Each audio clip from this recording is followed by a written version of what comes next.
Apollo told that bitch suck my pride, said she would, but it hurt the swallow. So, the Chomo hacker is incensed the informational links on.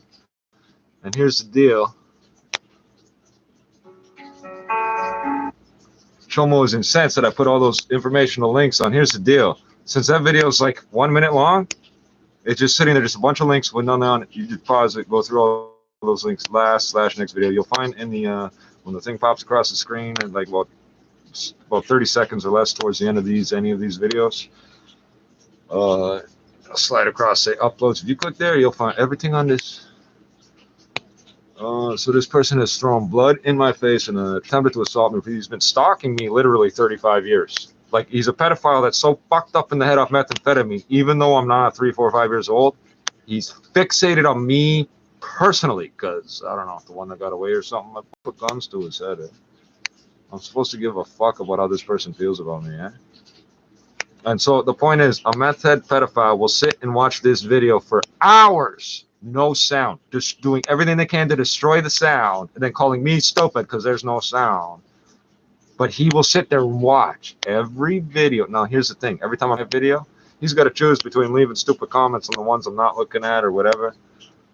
His big, scary, intimidating threat is knock, knock, and if I don't answer him, he screams it at me and spits at me. Knock, knock. Okay, buddy, I don't know what that means. Oh, if he's watching that video right now, you can't get back online. Is it better to be loved or feared? It's a good question. It's nice to be both, but it's very difficult. But if I had my choice, I would rather be feared. Feared. Crack in the stash spot, strap even closer though. Sonny from Bronx Tale, these niggas play Colocha though. We run drugs and young bloods, peeping game and got their eyes on the prize, open wide for a piece of change. Serving fiends with a piece of cane, streets to blame for why these freaks tweaking cheap and rock till it reach the brain. The crazy lady still speaking vain. What's the shit about? Tongue bitter, got her sipping out the reaper's drain. Dirty strap, whole leap of grains, keep me sane. Creeping with the heater, millimeter slug, increase the pain. Reach your name fast and hot like the pizza came. Mystique niggas switch face, I'm ripping off they feature frame. Slide the steel back, stick it at your cheek and bang like the 4 black hole right before you see the flame. Whole fam grieving at the viewing cause they see you slain. R.I.P. to those dead and those locked, free to chain. They got the game twisted, sleeping, but it been real. Streets cold, hearts frozen, better watch the windshield. On the run my whole life like how my shins feel. Losing the wind but still spinning like a windmill.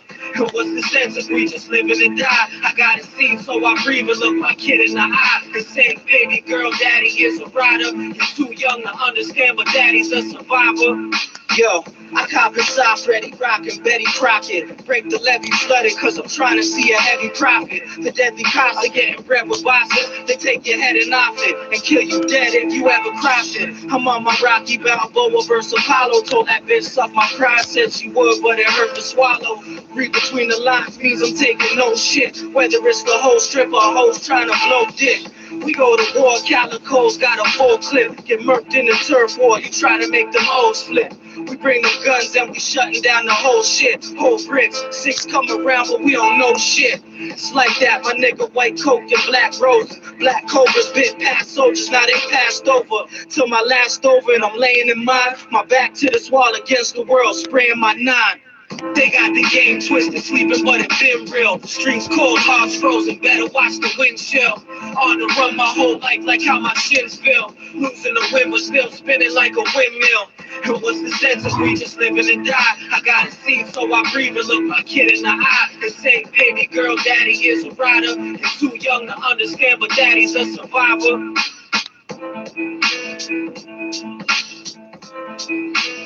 So, Chomo is so stupid. Oh, here we go. Here we go. Chomo is so stupid. He thinks interrupting the videos. So now there's 10 or 20 or 30 or 100 instead of 1. I'm not joking. There should be 600 videos. There's 2,600 videos on this channal. Because 2,000 times in a row, he's had the same no response. Okay, so now instead of having 1, 2, or 3 videos with links on them, there's 3,000 videos with links on them. Go through, check them all out. That's what set him off the last time. That's why I put them all on one. Stupid. Hey, we're gonna catch you out there. That's past tense, ain't it? I can say it in the future. Hey. People like to pretend that if they make a threat in the past tense, it's not a threat, you know, legally, because they're all fucking lawyers, right? I can say whatever I want about doing somebody in the future because it's already happened in the past. I can take credit for that all I want. You'll never prove it, stupid. You fucking retard. How did... Right, you can't. You fuck up the forensics, don't you? You busted ass fucking... limping ass fucking half a tooth method.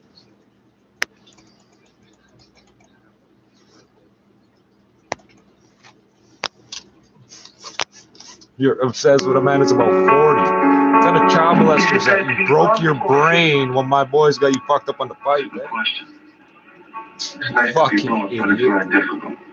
Every child molester thinks they're the bit. I'm so smart. I'll kill you. Cracking the stash by strap even closer though. 35 fucking years, you're gonna kill me. Do it. How many bullets are launched at you? How many times you've been stabbed and beat up? And how many times? Keeping game and got their eyes on the prize, open wide for a piece of change. Certain fiends with a piece of cane. Streets the blame for why these freaks tweaking cheap and rocks till it reach the brain. The crazy lady still speaking vain. What's the shit about? Tongue bitter, got her sipping out the reaper's drain. Dirty strap, whole leaf of grains, keep me sane. Creeping with the heater mill. Now remember, for a year and a half, since about October of fucking 2019, this person's been watching every fucking video I have, trying to make these, trying to make me do or not do what he wants. For a year and a half, every time I light my fucking joint, there's a problem on these videos. Never happened before. And the weed didn't run out, and I didn't stop smoking weed. And even if I did, I'm not going to suddenly. So the control, the delusion these people have, or the cover story, because they're pathological liars. That child came on to me, right? So somehow it's niggers and gang members and marijuana's fault that I'm no longer in love with him or some weirdo shit. You go back to the fucking 80s, 1001 Queen Street West. I lived across the street, stupid. I've been out here my whole life. I've been here. Your dumb ass is new. You're fucking wandering around the neighborhood fucked up on psych drugs thinking you're a genius. You're gonna get hit by a fucking stolen rental car, buddy. Fucking idiot.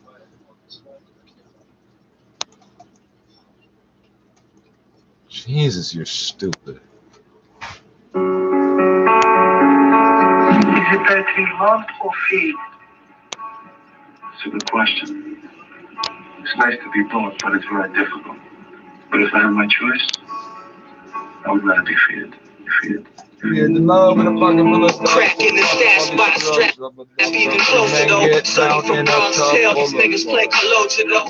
We run drugs and young bloods, peeping game and got their eyes on the prize, open wide for a piece of change. Certain fiends with a piece of cane. Streets to blame for why these freaks tweaking cheap and rocks till it reach the brain. The crazy lady still speaking vain. What's the shit about? Tongue bit.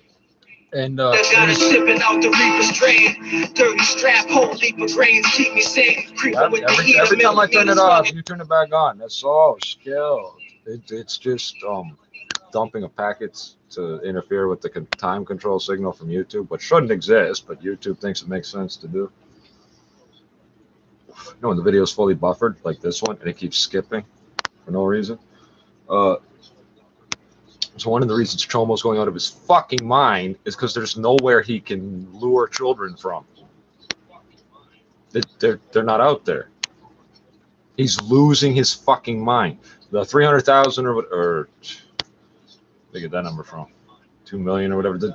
All the iPads, the tablets they handed out to all the kids came from the government. Those are locked down tight. So Chomo's pissed. Okay. The only tool he's got is this. He's got like 3 or 4 dozen buttons on his app or whatever he's doing. That's all he's got. That's all he's got. So he's gonna keep doing it forever. And he's trying to invent slang like he's a hacker.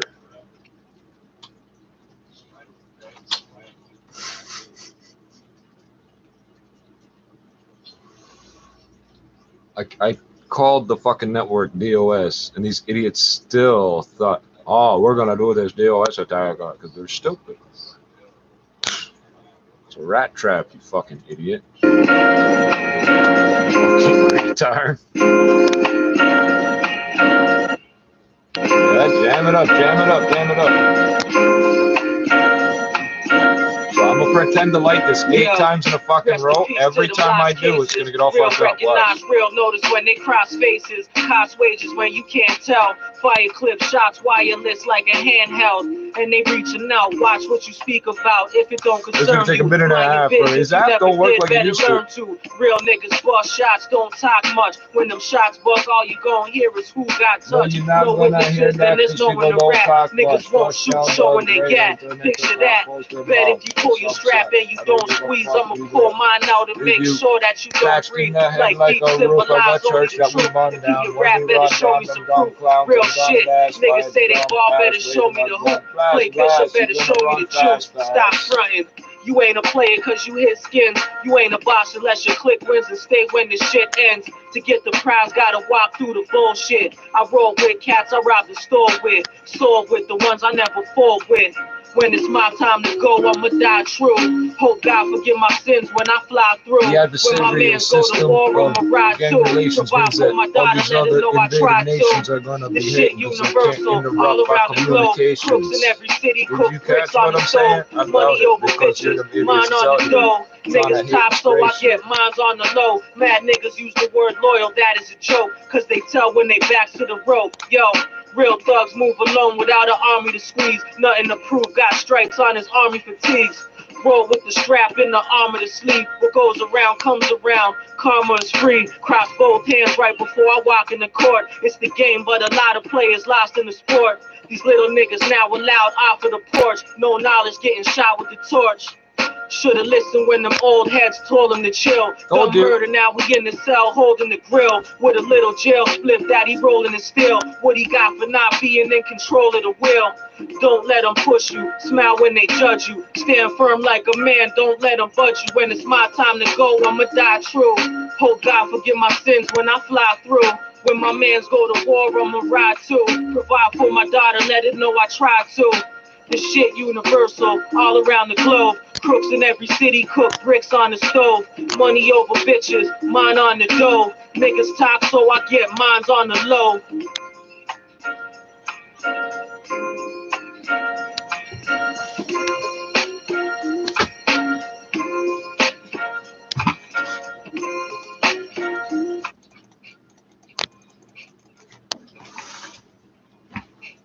Turn you, mind your business. If you never did, better learn to. Real niggas bust shots, don't talk much. When them shots bust, all you gon' hear is who got touched. No witnesses, then there's no one to rap. Niggas won't shoot, showing they got. Picture that. Bet if you pull your strap and you don't squeeze, I'ma pull mine out and make sure that you don't breathe. Like deep symbolize on.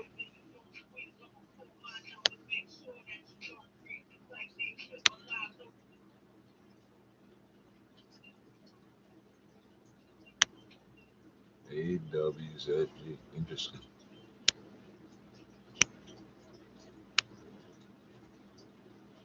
Hey, maybe it will rain.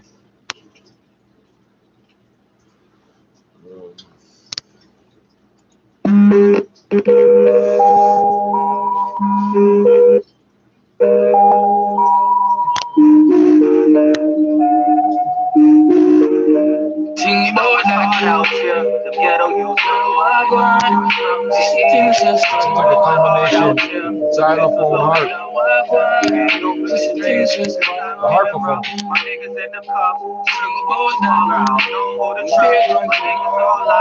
Freedom is a must. Every suffer up, running we slip. Everyone out them when I live. I'm a wrist waking up in a pill. It's a line you can't get. But not a runaway slavery of plantation. A regroup and sort them like a ship ball. Will not get older than that. You heard what I said, but I'm already As I took two to the head and left the sidewalk red. Kill you while you sleep upon me. The very weather, ruin your red sweater. Two buildings back to back, I had a couple of cars. I didn't grind for the pros and jaws. I needed clothes for school. The coldest move, silent science, better know the rules. The young is hungry and they belly hurting. Grow the skellies, murking, dwelling in the south for them, hell is certain. Shorty 7 months pregnant and the man locked. Got knocked 30 days before his little man dropped. Cold soul, hard ice, but his hand tied. The rap was his homie that he grew it in the sandbox. Liquor store he's on the front page, leaned out. Trap home zombies in the zone and they fiend out. How you push him when that's all he know? When his mom son dog friends serve him and he call him bro. Every suffer up, run on we slip. Everyone out them wanna live. I'm a Chris, we up here. It's a line you can't get here. Suffer up, get to you, man, it's a weird trip. Everybody got them wanna live. But mine when we turn out in a real. It's a line you can't get here. Them lost souls need a voice. Them little homies trying to see a Royce. Selling dope shouldn't be a choice. I learned from my OGs blessed in retirement. I get on you, that's a product of environment. Survive. I've been in these days of Babylon. Words of God against all odds. We'll find a way to carry on. Police ran up in the spot trying to find something. Gun to a little girl's head and didn't find nothing. All they took was a first and a last name. Shorty still having flashbacks of the flashbang. On the road to Zion, iron on my waist, the heat of cops shooting at me because I'm young and my facial features. No sleep up all night, bloody scraping. Like the Tupperware scale, red nose bacon. No love in the ghetto while my brothers hating. God bless all the children that these mothers making. Out here, the ghetto, Jesus, come on, hard out here. The pistols loaded up. No streets, I'm feeling rough. My niggas in the cup. Single boat all out. Know who to trust. Niggas all locked down. Freedom is a must. This life is deeper than the country. Every suffer up, run on we slip. Everyone out them wanna live. I'm a Chris, we up here. It's a line you can't get here. Suffer up, get to you, man, it's a weird trip. Everybody got them wanna live. But mine when we turn out in a real. It's a line you can't get here. I already know what the pussy them. Shot us by blood like gossip them. Gun but the fuck of them.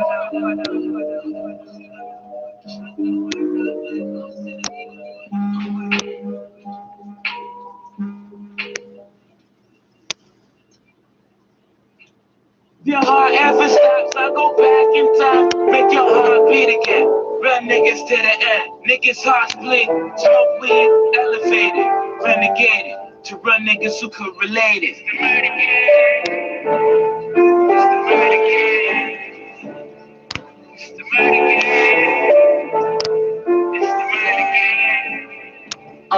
Chill.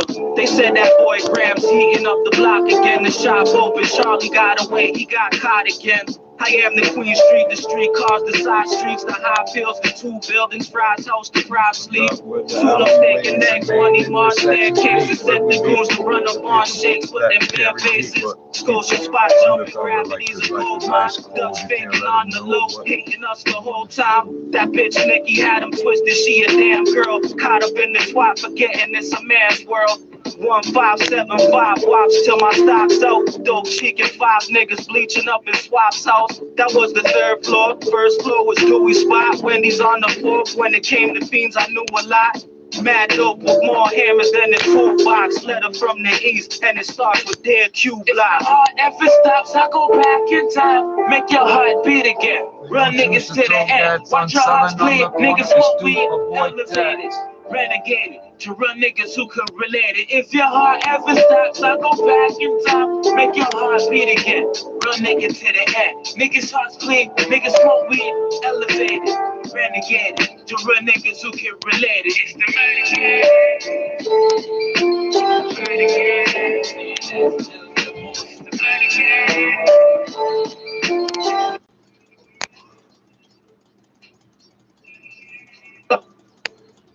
This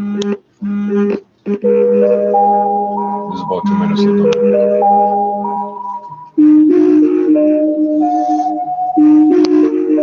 Ting about out here, the ghetto youth.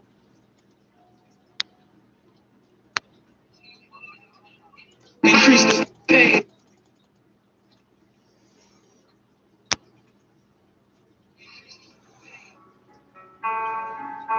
Is it better to be loved or feared? It's a good question. It's nice to be both, but it's very difficult. But if I had my choice, I would rather be feared. Crack in the stash spot, strap even closer though. Sonny from Bronx tell these niggas play Colocha though. We run drugs and young bloods, peeping game and got their eyes on the prize, open wide for a piece of change. Serving fiends with a piece of cane, streets to blame for why these freaks tweaking cheap and rocks till it reach the brain. The crazy lady still speaking vain. What's the shit about? Tongue bitter, got her sipping out the reaper's drain. Dirty strap, whole leap of grains, keep me sane. Creeping with the heater, millimeter slug, increase the pain. Reach your name fast and hot. Like the pizza came, Mystique niggas switch face, I'm ripping off they feature frame. Slide the steel back, stick it at you, she can bang like the four black hole right before you see the flame. Whole fam grieving at the viewing cause they see you slain. R.I.P. to those dead and those locked, free to chain. They got the game twisted, sleeping, but it been real. Streets cold, hearts frozen, better watch the windshield. On the The run, only my thing's whole gonna make life me like sick how my is the shit plastic feel. shit you're putting in Losing the wind, but still spinning like a windmill. And what's the sense if we just living and die? I got it seen, so I breathe and look my kid in the eye and say, baby girl, daddy is a rider. He's too young to understand, but daddy's a survivor. Yo, I cop inside Freddy rockin', Betty Crockett. Break the levee flooded cause I'm trying to see a heavy profit. The deadly cops are getting bread with bosses. They take your head and off it and kill you dead if you ever cross it. I'm on my Rocky Balboa versus Apollo. Told that bitch suck my pride, said she would, but it hurt to swallow. Read between the lines means I'm taking no shit. Whether it's the whole strip or hoes trying to blow dick. We go to war, Calico's got a full clip. Get murked in the turf war, you try to make them hoes flip. We bring them guns and we shutting down the whole shit. Whole bricks, six come around but we don't know shit. It's like that, my nigga, white coke and black roses. Black cobras bit past soldiers, now they passed over. Till my last over and I'm laying in mine. My back to this wall against the world, spraying my nine. They got the game twisted, sleeping, but it been real. Streets cold, hearts frozen, better watch the windshield. On the run my whole life like how my shins feel. Losing the wind, but still spinning like a windmill. And what's the sense if we just living and die? I got it seen, so I breathe and look my kid in the eye and say, baby girl, daddy is a rider. He's too young to understand, but daddy's a survivor.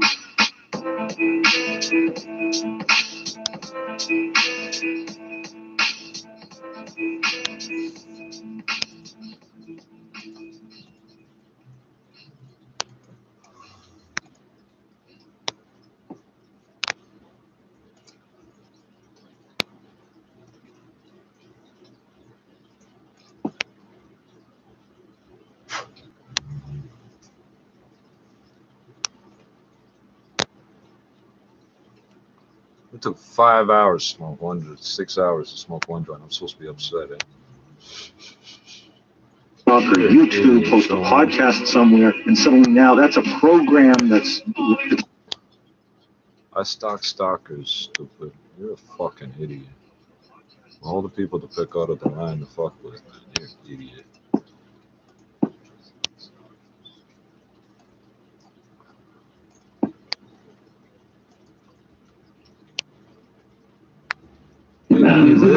Being done by the government, and this issue is not getting nearly the attention it should. There's no statute, dumbass. Not really exactly the details, but I think they said they're going to release the 60 million doses of AstraZeneca. It's World Today or something. To those states. Look, I think they can all count and rely on China's continuing support. That was Australian political analyst Digby Wren talking about anti-pandemic cooperation between China and other Asian countries. India has reported more than 300,000 cases of COVID-19 for 6 days in a row, a world record. The second wave is stretching the country's healthcare system to its limits, with patients gasping for oxygen and hospitals forced to turn them away. International assistance is now pouring in, though, offering hope for many who need essential medical supplies. Ishan Garg has more. This hospital in New Delhi is struggling to accommodate patients. For every one bed, there are 4 who need it. It's really a bad time, at multiple aspects actually it's a bad time. Dr. Vineet Jain has just finished a 14-hour shift in a COVID ward. His face is bruised from wearing masks and a face shield for hours and days on end. But he's not done yet. In his private practice, he will serve at least 50 more patients before heading home. He's appalled that despite sufficient time to prepare for the second wave, a lack of resources has left doctors prioritizing one life over the other. Then you have to take a call basically, whom should be admitted, whom should be not. So basically, India is working at a triage level now. We have to accept it. I mean, this should not have been the case, But unfortunately, this is actually the ground scenario. The economy was reopening to almost pre-pandemic levels. Still alive. Mass gatherings were allowed, both by political parties and religious groups. The government says its response has been based on scientific evidence, and the rise in cases can be partially attributed to laxity in taking appropriate precautions by the general public. As healthcare infrastructure in the country crumbles, Joint Health Secretary Love Agrawal says containing the spread of the virus is the priority. If we cannot control the infection, given the size of the population of our country, we will always find our healthcare infrastructure under stress. It is hoped that aid from foreign countries will help relieve that stress. 11, the first shipment from the UK arrived on Tuesday, containing 100 ventilators and 95 oxygen concentrators. Oxygen is also on its way from Europe, while the US has also pledged help. Pakistan and China have also offered to help. Experts warn that India needs to bolster its healthcare infrastructure rapidly because the worst is still yet to come. Cases of COVID-19 could peak in mid-May, when experts say more than 800,000 cases could be registered in a single day, overburdening India's underfunded healthcare system even further. For the Beijing Hour, I'm Ishan Garg in New Delhi. China says it's provided COVID vaccines to more than 100 countries so far. That it's been working with 10 nations, including Indonesia, Egypt, and Chile, to produce the jabs overseas. Yo Young has details. China is increasing its efforts in international anti-pandemic cooperation, sending more of its domestically made vaccines abroad, with the countries like Lebanon and Syria added to the list as of April. Today, we are in a new position that reflects clearly the depth of the Syria-Chinese friendship. We received 150,000 doses of Sinopharm vaccine against COVID-19. Other countries received China's vaccine batches in the same month include Georgia, Sri Lanka, Nepal, and the Solomon Islands. Tonight, we received 50,000 doses of Sinopharm COVID-19 vaccine donated to Solomon Islands by the People's Republic of China. Therefore, thank you. It's full of blueberries, all blueberries. A number of world leaders have also received the Chinese There were no blueberries in your blueberry muffin, I doubt. Indonesian President Joko Widodo, Turkish President Recep Tayyip Erdogan, and Hungarian President János Áder. China is also providing vaccine aid for medical personnel, cold train workers, and law enforcement officers around the world. China's permanent representative to the United Nations, Zhang Jun, has said the country would donate 300,000 doses of vaccines to UN peacekeepers, with the priority given to peacekeeping missions in Africa. That was Yo Young with a review of China's global vaccine drive. Coming up, new policies to facilitate trade at Hainan Free Trade Port. Where in Africa? I'm Longneck, the last living white giraffe left in the world. All blueberries. For as long as I can remember, at the beginning of the 20th century, giraffes were very common in Western Africa. Since 1970, consecutive droughts killed more than half the wildlife population, giving rise to the price hike in meat and the increased poaching of my family. Especially being an albino, it makes us more vulnerable and easy to spot by poachers. This is why my mom and my sister, the last remaining female white giraffes, were killed. So now I'm alone, and I couldn't help but wonder, why did humans have this unrelenting desire to capitalize on what we have? For the skin and fur off our backs. It's the urge to kill. Is there any It's not hope left for human. me? Well, It's an I don't think aberration so. upon the species. But I hope my story will show you a different narrative. We deserve to live just as much as you do. Because we're all children of this planet Earth. 12 minutes past the hour. Chinese authorities have released 28 policies and measures to further liberalize and facilitate trade at Hainan Free Trade Port. Wen Jie has more. 13 of the measures focus on trade in goods, and the rest focus on trade in services. Goods entering Hainan from countries and regions outside China's customs territory will be subject to a frontline customs control system, with certain goods facing a ban or restrictions. Those not included in a catalog of goods with import duties needed when entering the free trade port will be excluded from tariffs. Goods entering other parts of the Chinese mainland from Hainan will be subject to a second-line system, meaning they will undergo procedures required by the existing import regulations. Tang Wenhong with the Ministry of Commerce says the 13 policies will help increase trade flow in the free trade port. The Yangpu bounded port will pilot a special area where imports and exports of crude and refined oil through the first line would not be subject to the general regulations governing qualification and quantity of enterprises. Imports of sugar will be exempt from the management of tariff quota. The trading goods through the second line will be managed under the current regulations. Import licenses for mechanical and electrical products can be cancelled in certain areas of Hainan, and development of second-hand car exports and new international offshore trade will be supported. The free trade port will also improve its early detection capability and manage safety risks related to import and export, as well as set up workstations to help deal with trade frictions. The 15 measures related to trade and services will allow foreign institutions to independently organize foreign-related economic or technological exhibitions in Hainan, except for those with names involving words such as China or national.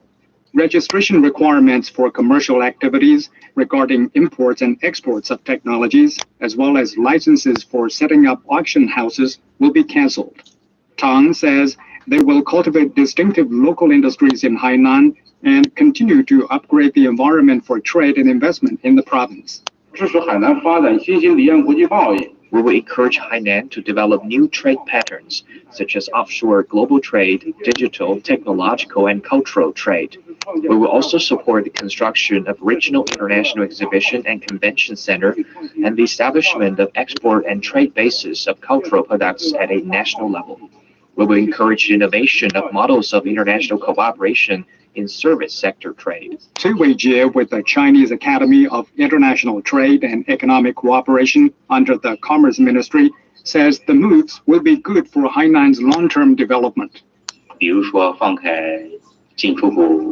the operating registration of some import and export trade and allowing foreign institutions to hold foreign-related economic expos can promote Hainan's international technological and economic exchanges and cooperation, speed up developing trade in technologies, and gather elements and resources for Hainan's high-quality development. Officials add that they will further enhance trade between Hainan and ASEAN, or Belt and Road countries, as well as explore new ways to build a system favorable to the high-quality development of foreign trade in the province. For the Beijing Hour, I'm Wen Jie. Authorities say China is taking further steps and encouraging industry to curb carbon emissions. Li Gao is with the Ministry of Ecology and Environment. He says the country has been working to realize the nation's goal of achieving peak carbon emissions before 2030.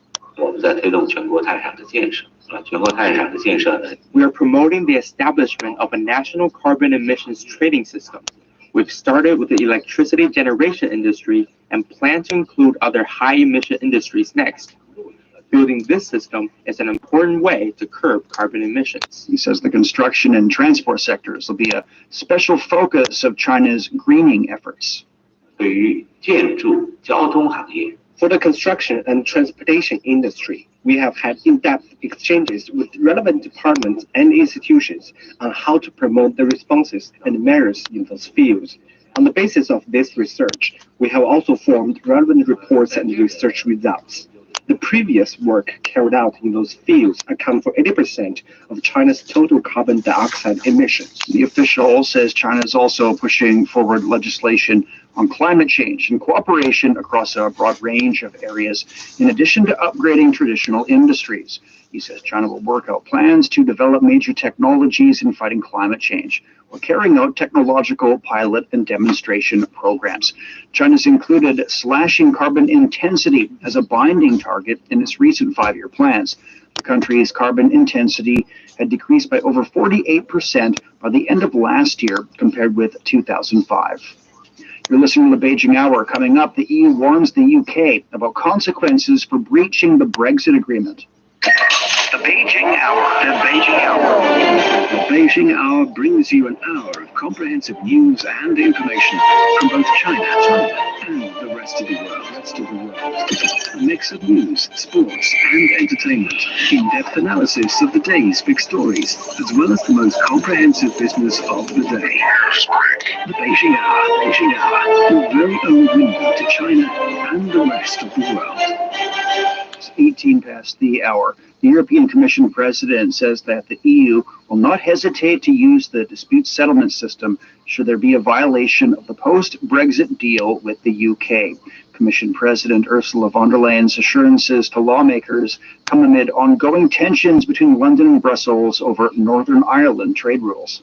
This agreement comes with real teeth, with a binding dispute settlement mechanism and the possibility for unilateral remedial measures where necessary. And let me be very clear, we do not want to have to use these tools, but we will not hesitate to use them if necessary. The Brexit deal has already been ratified by the UK Parliament and conditionally came into force pending the EU Parliament's approval. The row over the implementation of the so-called Northern Ireland Protocol had caused conflict among EU legislators, with some threatening not to vote for the deal. The results of the vote are set to be announced today, almost 5 years after the UK voters decided to withdraw from the EU bloc. The European Union's unveiled a plan to send unauthorized migrants back to their home countries and to help people better integrate once they get there. European Commission Vice President Margaritis Schinas says they've had some difficulties in sending migrants back to their home countries. He says 500,000 migrants were denied entry into Europe in 2019, but only 142,000 were sent back. Countries of origin need to be engaged more, need to accept returns, and they also need to engage more with our help on reintegration of people who are coming back. I think this is not only a legal obligation under international law, but it's also a moral duty for us to help these countries. Stats show that only 1 in 3 migrants return to their home country and only 30% go willingly. The EU's new strategy foresees counseling for migrants who arrive without authorization on the benefits of returning home. It also allows for smoother procedures to deport them and the use of development aid or visa restrictions to convince countries to allow for migrants to go back home. Iran and other remaining parties to the Iran nuclear deal decided yesterday to accelerate the talks into reviving that 2015 agreement. And it came after Iranian Deputy Foreign Minister Abbas Araghchi and negotiators from Britain, China, France, Russia, and Germany held their latest meeting within the framework of the JCPOA Joint Commission in Vienna. They also decided to form a working group to discuss practical steps for the removal of the U.S. sanctions against Iran and the U.S. return to the deal. Chinese Ambassador Wang Xu. So it's just axiomatic that U.S. should abolish all its unilateral sanctions against Iran, as well as any third party in the first place, before Iran moved to implement the provisions of the JCPOA accordingly. Iranian leaders have noted that Tehran will re-embrace its suspended obligations under the JCPOA only after Washington lifts its sanctions. According to the 2015 nuclear agreement, Iran agreed to roll back parts of its nuclear program in exchange for decreased economic sanctions. Insiders and analysts say the African Continental Free Trade Area can also provide more far-reaching benefits for African nations and their trading partners. South Africa correspondent Brandon Yates has details.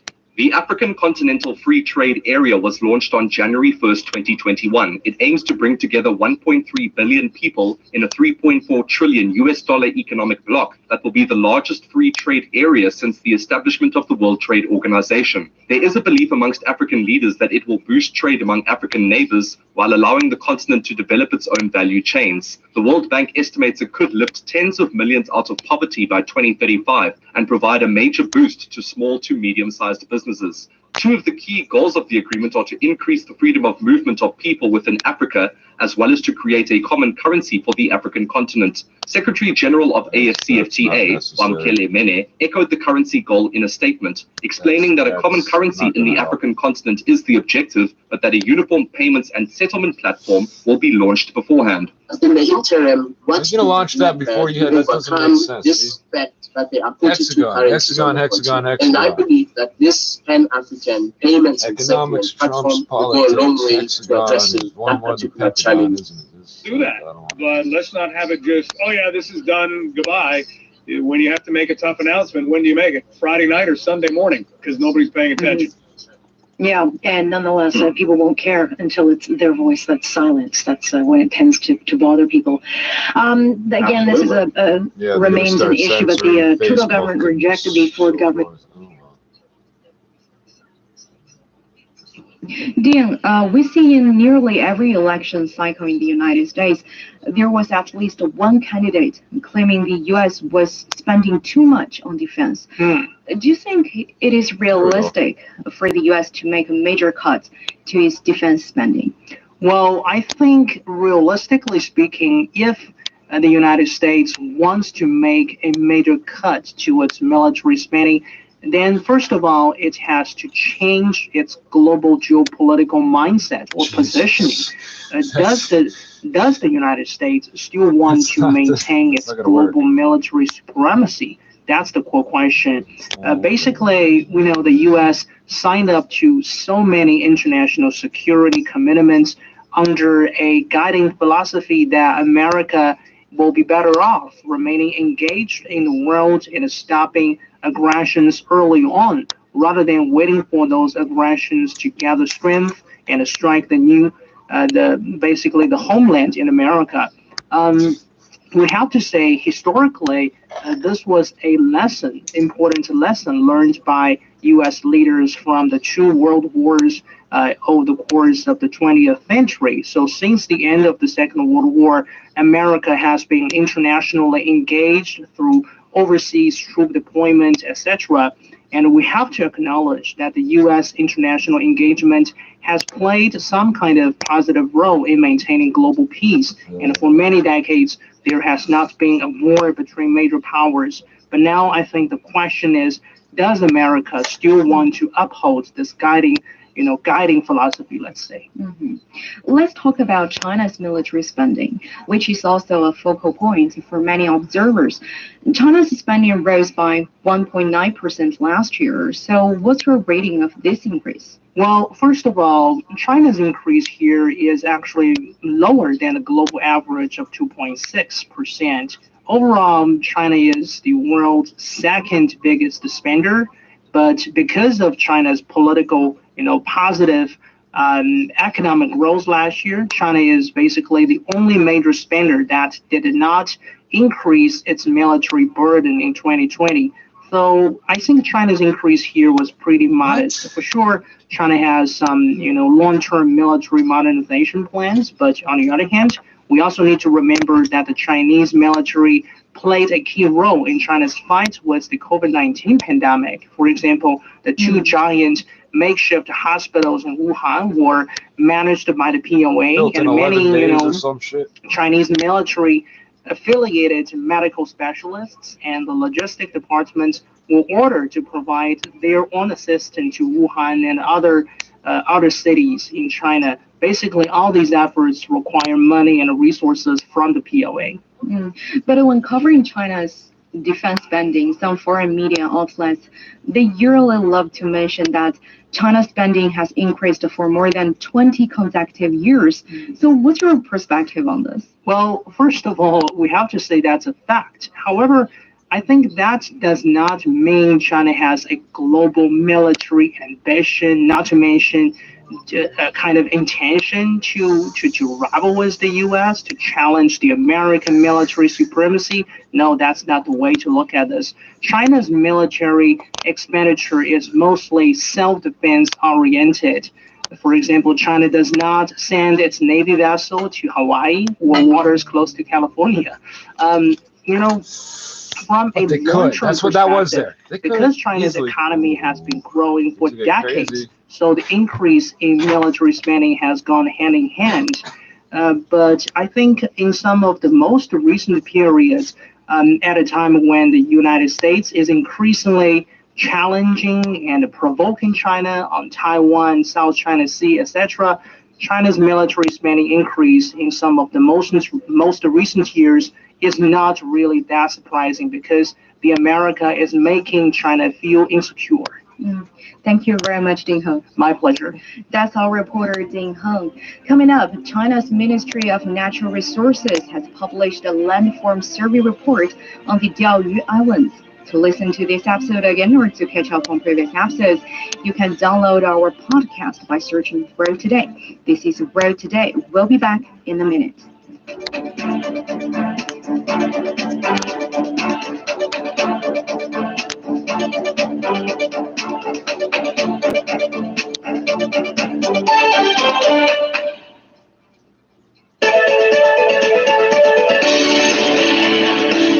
Hello, this is Michael Zhang. Greetings from Los Angeles of the Golden State of California.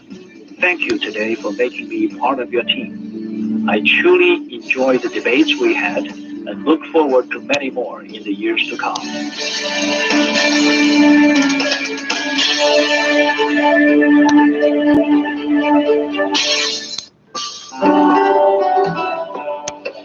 Hello, I'm Gloria Seed, First Secretary of the Embassy of Chile to China. It's been an honor taking part on your show and telling you about the relationship between Chile and China. Wishing you all the best.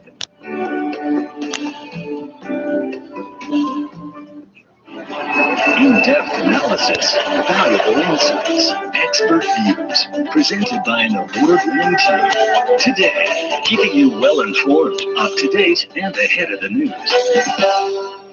You're listening to Road Today with me, Anna, in Beijing. China's Ministry of Natural Resources has published a landform survey report on the Diaoyu Island and its affiliated islands. The report was issued after Japanese Prime Minister Yoshihide Suga prompted the Biden administration to commit the applicability of the Japan-U.S. Security Treaty over the Diaoyu Islands during his first visit to Washington earlier this month. China has reiterated that the Diaoyu Island and its affiliated islands are an inherent part of China's territory, and China's patrols and law enforcement activities in waters of the Diaoyu Islands are an exercise of its inherent rights. So for more on this, let's have Dr. Yang Xiyu, Research Fellow at China Institute of International Studies. Thanks for joining us, Dr. Yang. Thank you. So first of all, could you please briefly introduce the newly released report on the Diaoyu Islands? What's its significance?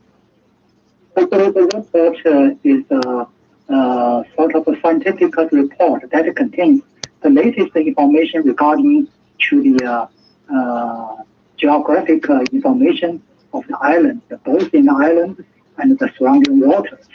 Such information really provides significant meaning for, number one, management and the efficiency uses of the natural resources for the that area. And number two, it would be greatly helpful for implementing environmental protection during that area. So from that point, I think in the future, China will be will have a more means and more scientific methods to make that area better than now in terms of. So briefly, that scientific report has produced profound meanings in wide range of areas. We see netizens from Japan and China have accused the Japanese government of deliberately creating tensions with China over the Diaoyu Islands and Taiwan issues, following its joint statement with the U.S. earlier this month. So, do they have a point here? Is the current Japanese government deliberately trying to damage its ties with China? Well, unfortunately, Japanese government recently has been trying every effort to damage rather than the ties between Japan and China, simply because the Japanese government wants to make a use of the new American policies by Biden towards China for their benefit and interest. Because the U.S. government now is conducting the containing China policy. So Japanese want to join in to introduce the Diaoyu Island issue in a greater game against China. In nature, the issue of Taiwan, the issue of Diaoyu Island are totally different. But Japanese government and the American government make both of the issues in the so-called joint statement. They want to show their alliances. However, the more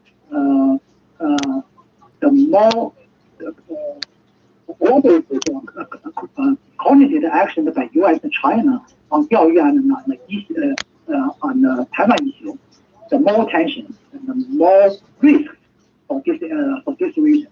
And finally, Japanese such provocative action not only damage China's interest, but also finally will damage their own national interest, especially damage their own security interest.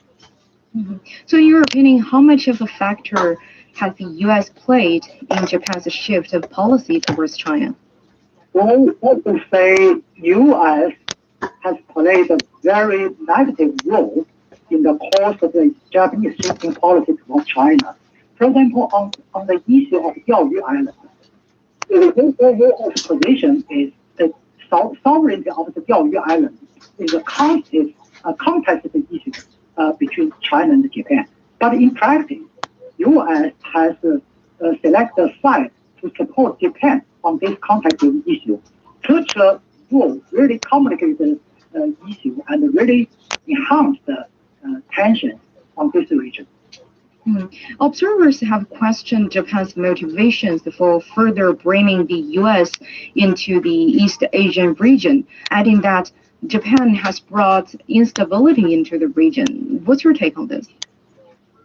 Yes, I really agree with this view because the Island issue is a bilateral issue, and Japan wants to introduce the third party's role, not for solving this, but for making this issue in high profile for Japanese benefit, because the so-called third party is a allied state of the Japan.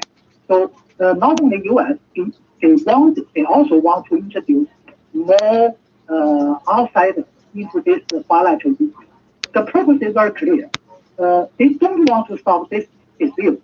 They just want to complete this dispute for their intention, for their interest. Unfortunately, such a provocative policy against China can only contribute the higher tension and more instability, not only for Japan-China relations, but also for this region. We see in a recent published annual foreign policy report, the Japanese government has emphasized concerns over China's military activities, saying they are changing the status quo in Asian waters. How do you assess this concern from the Japanese side? Well, I think Japanese want to make a criminal name made by themselves onto China's head. For example, almost 10 years ago, it was Japan that want to change the status quo of this controversial issue of Diaoyu Island by the so-called nationalization of this island. They wanted to make a unilateral action to change the status quo. And then they say China's side. And now they also want to change the status quo, not by themselves, but by introducing U.S., even European countries into this small region. So all they have done is trying to changing the status quo. That's say is a context, it's a controversial issue. They want to change the nature of the controversial issue. So in short, it is Japan, not China, that wanted to change the status quo by unilateral action. Thank you, Dr. Yang, for taking your time with us. That's Dr. Yang Xiyu, Research Fellow at the China Institute of International Studies. You're listening to Bro Today. Stay with us. Dive into the sports world with Sideline Story. We'll bring you the most up-to-date game analysis. You didn't trouble the London side at all, but could argue they should have had a penalty. It's really difficult for a player at age 39 to compete. I don't know what it is about Nadal, but when I see him play, I can feel his personality. Balls used from across the sports world.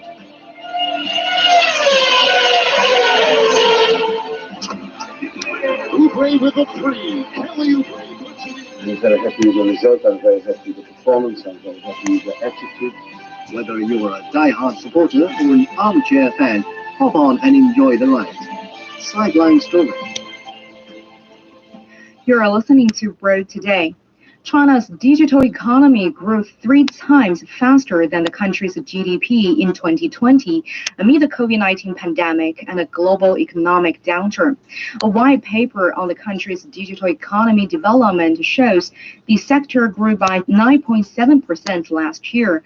The scale of China's digital economy reached 39 trillion yuan, or about $6 trillion, accounting for nearly 39% of the economy. Officials say the digital economy supported COVID-19 prevention and control efforts as well as economic development. The digital economy in Beijing and Shanghai both accounted for more than half of its regional GDP. So for more on this, our Zhao Yang spoke earlier with Andy Mock, Senior Research Fellow at the Center for China and Globalization. So first of all, Andy, China's digital economy grew 3 times faster than the country's GDP last year, and the digital economy accounted for 39% of the whole economy. So how should we understand the digital economy, and what does it refer to, and what is the significance? Well, that's a very good question, Zhao Yang. So we throw this term around quite a lot. So a little bit of history. So this term came from a book written by Don Habscott way back, a long time ago, 1995, where he coined this term, the digital economy. And basically, it refers to 3 things. The infrastructure that allows the internet, the new economy, digital economy to function, so hardware, software, telecom, etc. But it also refers to doing business online, and lastly, it refers to e-commerce. So the problem here, as we can clearly see, is that there's a lot of overlap when we think about the digital economy. But also, what makes it a little bit even more blurry is that, especially when we look at e-commerce, we may buy something online, but it has to be delivered in the real world, and it almost always is a product that we would consume in the real world, whether that's groceries, clothing, consumer appliances, etc. So when we hear that the digital economy has taken such a significant portion of the total economy, I think we can understand it as internet-enabled economic activity. That's how perhaps I would think about it. Now, what do you think are the key factors that allow China's digital economy to grow at such a high speed? Well, I think there's a couple things. So first of all, of course, is that China is a stable and safe society, meaning that if it was unstable, for instance, undergoing a civil war, or there were other societal problems, this would not be possible. Second is that the investment in digital infrastructure. So we look at across China, universal internet access, now of course internet, mobile telephony. I think that's the other part. And then, of course, just a very favorable economic environment. So an enormous market, savvy, sophisticated consumers that are very willing and even eager to adopt the latest product or service. So I think when we look at this together, this is why China, or the digital economy in China, really has just exploded. So which sectors flourish most during the digital economy boom, and what kind of promising market trends can be identified for the digital economy in China? Well, I think there's a couple, Zhao Yang, and they're driven by structural forces as well as cyclical forces, or I would say one-off forces, meaning COVID-19. So the first, of course, is e-commerce, so buying things online. And of course, when people cannot move about as freely for public health reasons, they become very dependent on using e-commerce to buy things, whether that's, again, consumer appliances, clothing, tomatoes, food delivery, grocery delivery. So that's one, I think, very big area. The other then is when people have more time on their hands, they have the means and the interest to consume digital content. So everything from TV shows, movies, music, to games, and to learning online as well. So I think these are two of the biggest beneficiaries in the sectors that have really boomed recently. And so China's digital economy is currently ranked second in the world. And so what areas need to be improved for China to optimize the growth of it? Well, I think, again, we see the infrastructure, meaning the hard infrastructure and the soft infrastructure all in place, a stable, safe society, digital infrastructure that is accessible and affordable, and a savvy, eager population. But this also, because of its rapid growth, have also led to challenges. And these challenges include concentration of economic power, when we have a couple of companies that have done very well and dominated the space, to very, very tangible effects. So when we look, especially in big cities, if you're on the street, you can see all of the food delivery couriers, the other delivery people that are involved in e-commerce. And that brings a range of factors that need to be considered from, are these workers treated fairly in every aspect, from a safety perspective, from a compensation perspective. All these kinds of issues need to be considered. So this is largely a very positive development, but also there are areas that need to be addressed because of the success. Switch back to the Beijing hour for 5 And China is moving fast in launching its own digital currency. The digital yuan has already expanded from consumer payments to business scenarios. What do you think is the purpose of China launching the digital yuan, and what's the incentive for the customers to use it? Well, let's work backwards with the digital yuan. I think the immediate tangible this is to let you know, even though I'm not in the truck, consumers on a daily basis are not necessarily that visible. We look at China as China is widely recognized as the first and the most successful cashless society, meaning, again, as an outgrowth of Canada's penniless, so that people can use electronic wallets to transact everything from buying online to quote-unquote IRL in real life, including making donations to anyone that they may want to. That it's very frictionless. This is too dry. It's like sports and some other bullshit. Displaying their products and services, rather, at an exhibition that was held on the sidelines of the summit. You're listening to the Beijing Hour. Coming up in sports, Guangdong takes the early advantage. It just befuddles me that despite the many failures during this pandemic, the true liberals would still win if an election were called today. And quite possibly with a majority. The New polling done by Ipsos revealing that even with that massive spending budget last week, most Canadians, we're talking 62%, gave the explosive numbers a pretty much a shrug. Meh. Nonetheless, we can't afford it, but we got bigger worries to worry about, I guess.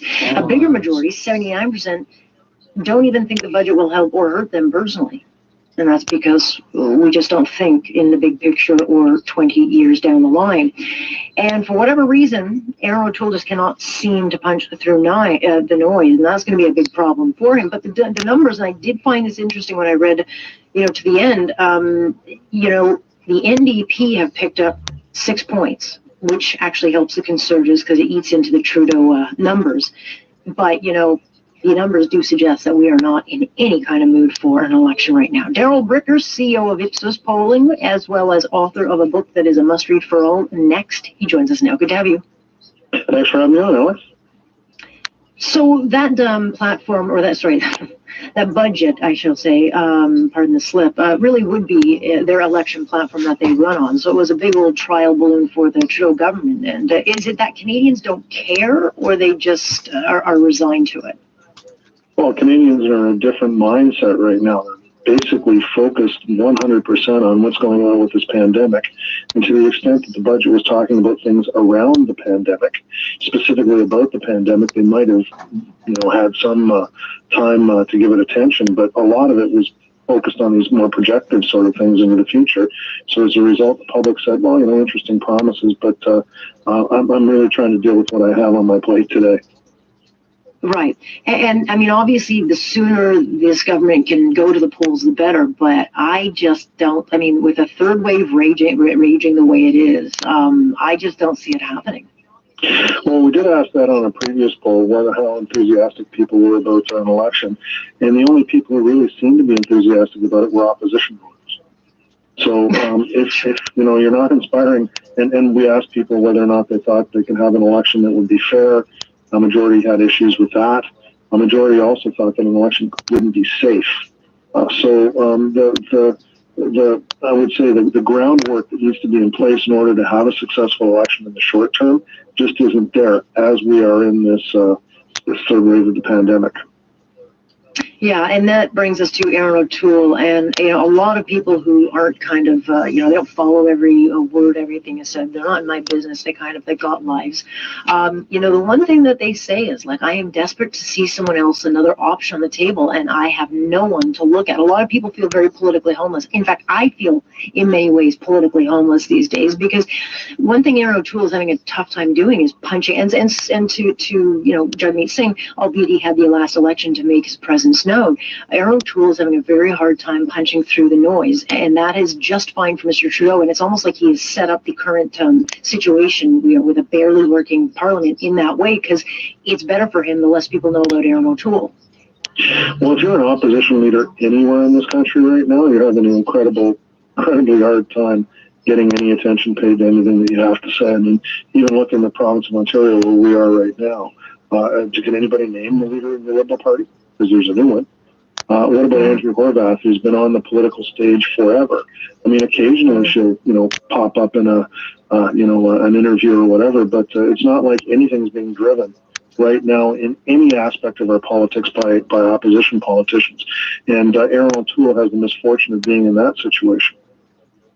He does, but then the policy he puts out have a lot of conservatives saying, is this guy conservative? I mean, today he was making comments about making, voting mandatory, to which I'm like, what, who is this? I mean, conservatives are looking for someone to back.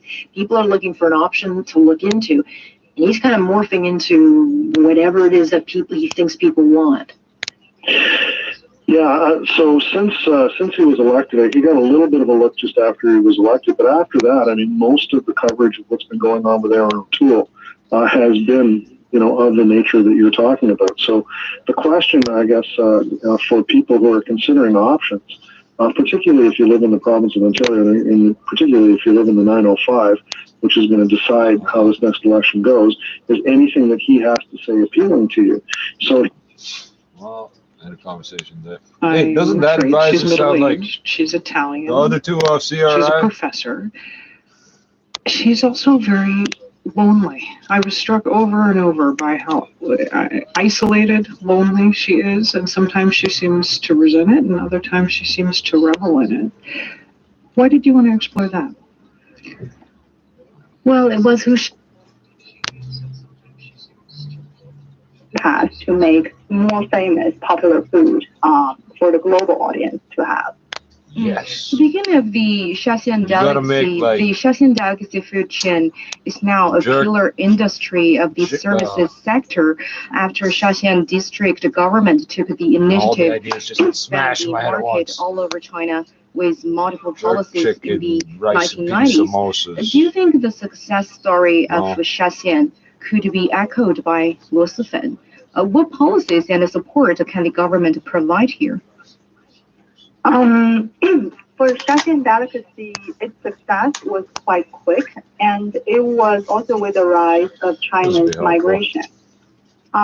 It was, in a way, an exception because there were thousands of counties in China, and they all have their local cuisine, but none had the kind of thing that Shaxian delicacies have. Of course, it must firstly taste good, but then the food also has to be easy to package, to standardize, and then must be cheap enough for the general public.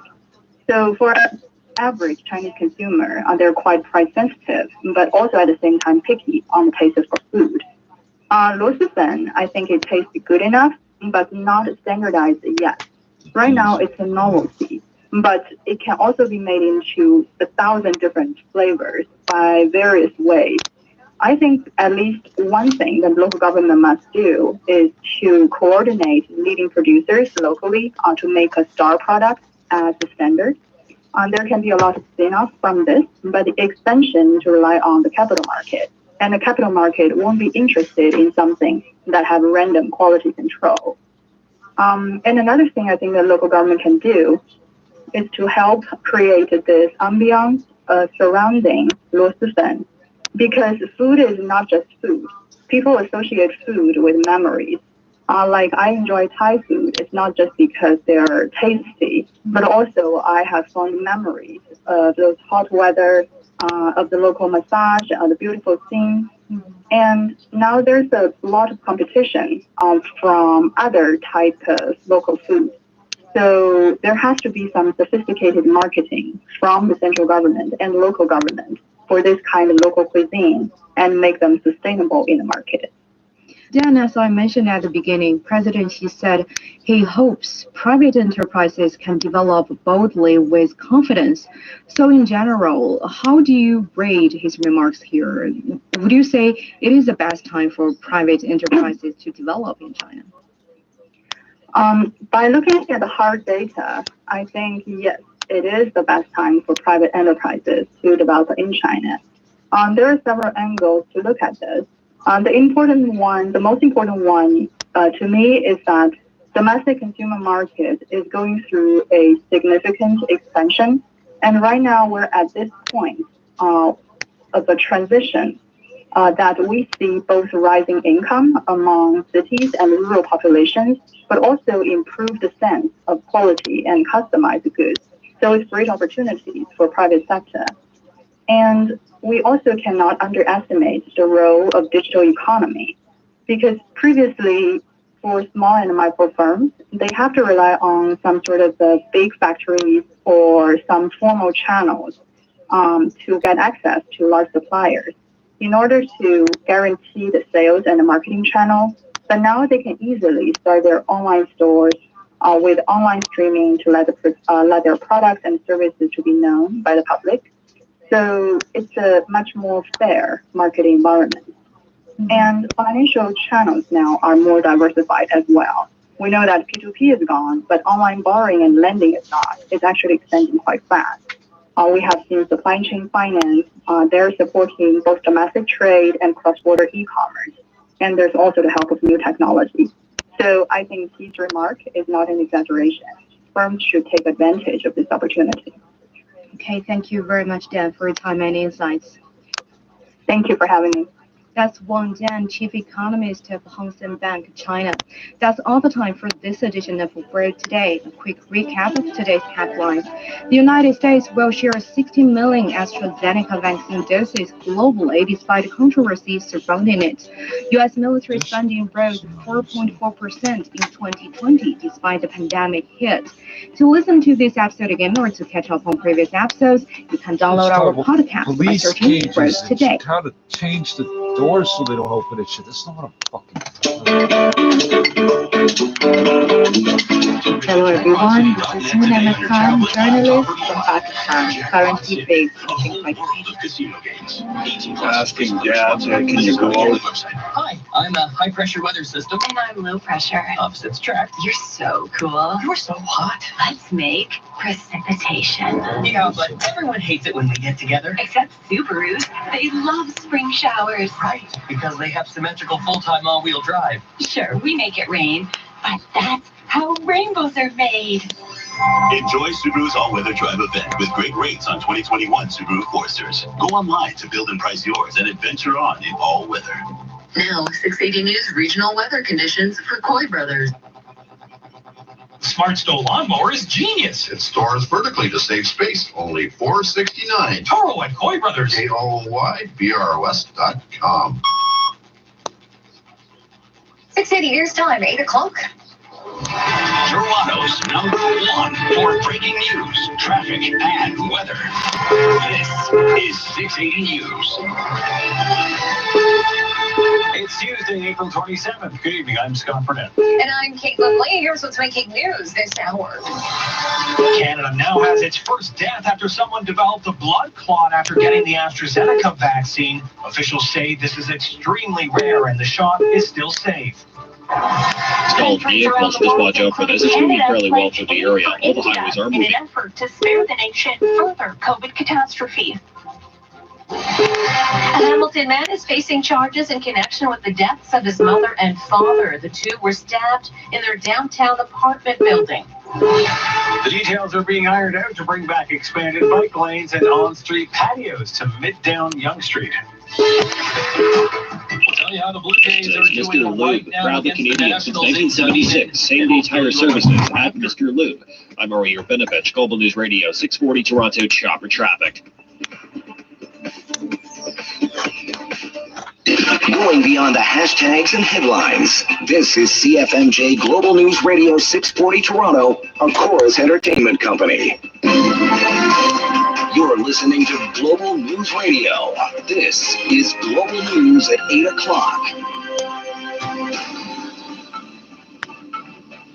Good evening from the Global News Desk. I'm Darren Boland. Last week, Premier Doug Ford assured the province a plan for paid sick leave was on the way, and he said it was going to be a good one. Today, we learned that plan was essentially topping up the current federal program with more money. Global's Matthew Bingley has more. After months of framing the debate over paid sick leave as a problem best handled by the federal government, today the Minister of Labour confirmed that's still the case. It's efficient and it's fast. It would get payments out to workers quickly. The province is asking Ottawa to double the Canadian Relief Sickness Benefit from $500 before taxes for 4 weeks up to $1,000 a week. The province would cover the top-up. We're now working on our own solution to fill those gaps for everyone in Ontario. The current direction of the province seems to fly in the face of what Premier Doug Ford promised last week. If this is all that they've come up with, then obviously the Premier was once again making stuff up. To complicate the matter even further, the federal government has rebuked the province's top-up offer. The Minister of Labour effectively said this afternoon the province doesn't have a plan B. Matthew Bingley, Global News. Well, it's becoming easier for students to fall behind as they continue to learn remotely from their kitchen table rather than the classroom. And some are asking the question, should kids have to redo the year as a result?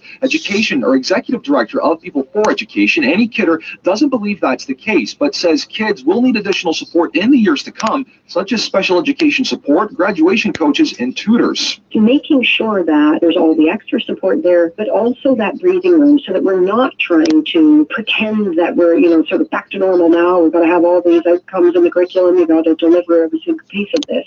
It's going to be an extraordinary year, and we have to prepare for it. But I don't think just saying, okay, you're just going to do grade 2 over again, that's not going to do the trick. Well, as for getting kids back in school, Kidder believes it starts with taking care of health issues within the community, including establishing a paid sick leave program. Well, it's Canada's first death linked to a blood clot after receiving the AstraZeneca COVID-19 vaccine. The woman was 54 years old and from Quebec. Public Health is assuring that the woman's death linked to a blood clot in the brain is extremely rare, a 1 out of 100,000 chance. Quebec's Public Health Director, Dr. Horatio Arruda, says it was a risk the province knew it was taking and that the benefits outweigh the risks. I don't regret because we are sure we are preventing more deaths and more complications of the disease, even with that vaccine. Health officials say there is a much higher risk of brain blood clots from COVID-19 infection than there is from vaccines against the disease. It's up to 10 times more likely. They add blood clotting can also occur as a side effect to other common medications, including birth control. Brianna Cardigan, Global News. Well, U.S. President Joe Biden says he intends to share excess COVID-19 vaccines with countries in need, including America's entire stock of AstraZeneca. Well, the U.S. has 60 million doses of the vaccine still not approved for use in America, which other countries, including Canada and India, are requesting. Global's Jennifer Johnson reports. The U.S. Centers for Disease Control is deploying a team to India as that country's COVID-19 infection rate and death toll skyrockets. The U.S. is sending desperately needed oxygen, vaccine materials, and hospital supplies. President Joe Biden says he's spoken to 875 of those patients in the ICU, a majority of them needing ventilators. I'm Irene Precklett. 680 News Time, 8:05.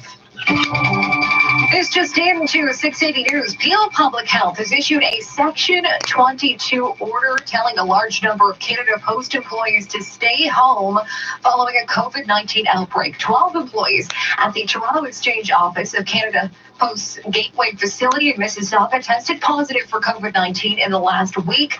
Approximately 80 employees, all who work on the afternoon shift at that location, will be self-isolating at home for at least 10 days. Canada Post says they're following all safety protocols and they'll follow any direction from Peel Public Health. Stay with 680 News for more on this developing story.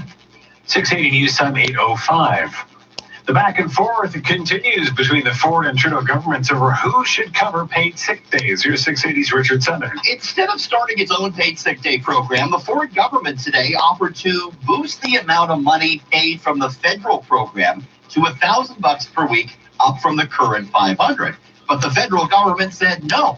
Chrystia Freeland's office telling 680 News that it won't play along until the provincial government mandates sick days in this province. Labour Minister Monty McNaughton responding to the federal finance minister. Look, I'm encouraged, quite frankly. This is the first time that they've indicated that they want to talk to us. I look forward to engaging them this afternoon to get to work on behalf of Ontario workers. The NDP's Andrea Horvath. His optimism is very unfounded. When I read that letter, in short, it said, when hell freezes over, we're going to fix your problem. Richard Southern, 680 News. A humanitarian disaster is continuing to unfold in India, with that country reporting more than 360,000 new cases of COVID in the last day alone. It's the biggest one-day increase at a record 3,285 deaths. 680's Karen Seelan joins us live with more. Karen. Scott, as India confronts an unprecedented rise in coronavirus cases and deaths, countries around the world are trying to help. Prime Minister Justin Trudeau says Canada will commit cash. Ready to provide $10 million through the Canadian Red Cross to the Indian Red Cross. This will support everything from ambulance services to buying more PPE locally. Washington is swinging into action to return a favor. When we were in a bind at the very beginning, India helped us. President Joe Biden says it's his clear intention to send vaccines there, but gave no specific date for when shipments could begin. In the meantime, the United States is promising to rush other equipment to India. We are sending the actual mechanical parts that are needed for the machinery they have to build a vaccine. Reporting live, I'm Karen Seelan. 680 News Time, 8:07. Hamilton police say a family dispute led to a double stabbing yesterday that left a woman and her husband dead. 680's Phil Martino joins us live and tells us their son is now charged with second-degree murder. Phil.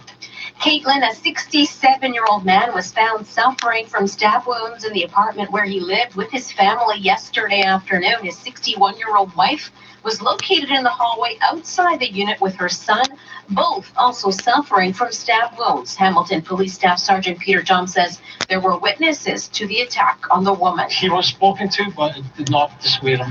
The couple died in hospital. Their 34-year-old son survived, but he will face 2 counts of second-degree murder in connection with his parents' deaths. It's a family trouble, very sad, very brutal, and at the moment we're continuing the investigation. A weapon was recovered in the hallway. Police say the injuries the accused suffered were self-inflicted. They also say he had a prior weapons offense involving his father. He was on a conditional discharge. Phil Martino, 680 News. 680 News time, 8:09. Coming up in 30 seconds, we'll check on the price of the pumps. Thanks for continuing to make us Toronto's #1 for breaking news, traffic, and weather. On your radio, online, and on your smart speaker. This is 680 News. Keep it rolling. Keep it rolling. Keep it rolling. Get ready for your next adventure on BF Goodrich Tires this spring. Between April 5th and May 23rd, get up to a $70 mail-in rebate with the purchase of 4 new BF Goodrich passenger or light truck tires. There's no better place to buy your BF Goodrich tires and service your vehicle than the tire and service experts at See store for details. Now the 680 News gas price update. Enpro says price of gas, hey, it's going to drop a cent at midnight to $1.26.9 a liter. Coming up in just 60 seconds, traffic and weather together on the ones. 680 News till every 10. This is Caleb. Hi. Caleb loves to speak in the third person. Caleb sure does. Caleb also loves his girlfriend, Jenny. I'm going to make Jenny my life with an L. So Caleb connected with a diamond specialist from Spence and created a one-of-a-kind engagement ring. And it's backed by the famous Spence lifetime guarantee, just in case. In case of what? Caleb is feeling verklempt. Breathe, Caleb. Ready to take the big step? Call or visit SpenceDiamonds.com to book your virtual appointment. See you soon on Zoom. Say yes. Your performance at work is getting worse, your health is getting worse, and your doctor wants you to take time off to make a disability claim. But should you? My name is Aaron Waxman, and if you're too sick to work and have questions about your long-term disability claim, call me at 416-661-4878. And don't worry about upfront legal fees, because there are none. At my law firm, my team of lawyers only get paid when you get paid. And before you call, you should always remember that there are no bad questions. 416-661-4878 or on your cell phone at pound LTD. 680 News time, 8:11. Traffic and weather together on the ones. Here's Carlin Donahue. This report is brought to you by the 407 ETR. Traveling right now on the major highways throughout the GTA. We don't have a whole lot going on, but we just got word of a new issue on city streets, and that's actually where most of the action is this evening anyway. So I'll start there. We have Shepherd, westbound Shepherd shut down at Markham Road, and then we have the left turn lane traveling eastbound on Shepherd at Markham blocked, and that's all due to a collision. So just a heads up for that. And then we have another full closure. It's in Toronto, east and westbound Danforth shut down from Westlake to Dawes for a collision, and that same crash has north and southbound Main Street shut down from Gerrard to the Danforth. Unfortunately, this was a fatal collision, so it's going to be closed for quite some time. Jumping onto the major routes now, where everything's up to speed, but most routes are actually free of any lane restrictions too. We have construction though on the northbound 400 in Mapleview. A left lane is closed off, and then northbound 410, the ramp to the 407, a right lane is closed for construction. 407 ETR donates to 19 GTA hospitals and rehab centers to support critical healthcare programs and services. 407 ETR for the things that matter most. Now with the forecast, here's Denise Andriachi. Another cooler day today across the GTA, especially along the lakeshore today. We had that lake breeze keeping temps quite cool. We peaked near 13 over at Pearson. Overnight tonight, we see some wet weather moving in and the chance of isolated thunderstorms tonight and through the morning and afternoon tomorrow. Highs tomorrow near 15 will drop to near 8 degrees for Wednesday night. Periods of rain and near 12 for Thursday. Your overnight low tonight, 10 degrees. Right now in downtown Toronto, 10 degrees and overcast, 12 at Pearson with some clouds. 6:80 news time, 8:13. The midtown portion of Yonge Street will see new bike lanes in the coming months. Mark McAllister of City News spoke with Kevin Rupasinghe, the campaign manager of SICKLY, about the possible benefits. Plans for a pilot approved by council earlier this month includes bike lanes and on-street patios in Midtown from Davisville to Bloor. Despite the approval and several renderings, some of the details are still being worked out. Advocates say the reimagining of main arteries during the pandemic has helped keep some struggling businesses afloat. The city did a great job last year on streets like They did a horrible job last year. You crowded everybody, you fucking idiots. But we also saw on-street patios really were a lifeline for businesses last year. We saw greenery, we saw other road safety improvements. The pilot will allow for patio space on sidewalks alongside pedestrian I'm not getting on a damn plane. with curb Fuck lane up. tables set up in certain stretches. Mark McAllister, City News. Your headlines are next. This is 680 News. Welcome to McDonald's. Right now, every order of fries helps families with sick children. In that case, we'll take all the fries. A portion of the proceeds from all fries sold from April 20th to May 10th supports Ronald McDonald House Charities Canada. Right now, being there for each other has never been more important. And while your vehicle may not be top of mind, your local Chrysler, Dodge, Jeep, and Ram dealer wants to do their part, which is why our showroom and service departments continue to remain open with one-on-one appointments that follow strict safety protocols. We've also updated our in the Canadian Armed Forces and the lack of trust in the system. And then on the national defense side, we've been studying the higher end on what happened with both Admiral Art McDonald, who's also been on page and has had to step aside as Chief of Defense Staff because of his own improprieties and sexual misconduct. And we have the Jonathan Vance, when he was CDS for almost 6 years, serving National Defense Staff. We've been studying the higher end on what happened with both Admiral Art McDonald, who's also been on leave and had to step aside as Chief of Defense Staff because of his own improprieties and sexual misconduct. And we have the Jonathan Vance, when he was CDS for almost 6 years, longest serving Chief of Defense Staff in Canadian history. Now, the Liberals have shut us down once. We've been able to get it going again, and we are having an emergency meeting on Friday to hopefully have Katie Telford appear before committee, so we can find out exactly what she knew and why, why should we believe her that she never told the Prime Minister? Why would she not want to inform the Prime Minister about, if he's a feminist leader, then why wouldn't she want him to take action against General Vance if he acted inappropriately? As we know now, he acted inappropriately for many years on different occasions with many different women. So, that is something that we need to get down to the bottom of and try to, square the circle, so to say, as to what are the facts and why wasn't circle the squares, circle the squares. Can or will, and I've wondered about this, can or will Vice Admiral Mark Norman be called? He might have information, or could former General Vance be called to testify at any of these committees? I would suspect that they wouldn't appear. I know that in the case of Vice Admiral Mark Norman, he had been instructed by lawyers that he would not be able to, even under parliamentary privilege and the protection that affords him, because he did sign a non-disclosure agreement when he accepted the settlement at the end of his long, drawn-out, and completely scandalous investigation that was unwarranted right from the start. He was just doing his job, and it was all political in nature, coming right from the Prime Minister himself, who directed that investigation, by the way, and acting on Jonathan Vance's allegations, would be political interference, which makes no sense at all, and has been debunked by, many military and judicious experts have saying that they could direct those investigations. And I don't want to taint the process. Due process is awarded to both victims as well as the perpetrators, and so in this case, Jonathan Vance, is entitled to a fair process. Let's see what happened with the investigation, and if any charges are brought forward, we don't want to taint that. we're going to concentrate instead on what's happened, how do we fix it and where do we go from here to ensure that the women who serve in the Canadian Armed Forces can do so with confidence, that they can resource trust and morale within the forces, and that women who serve and know that they can go to work and be safe.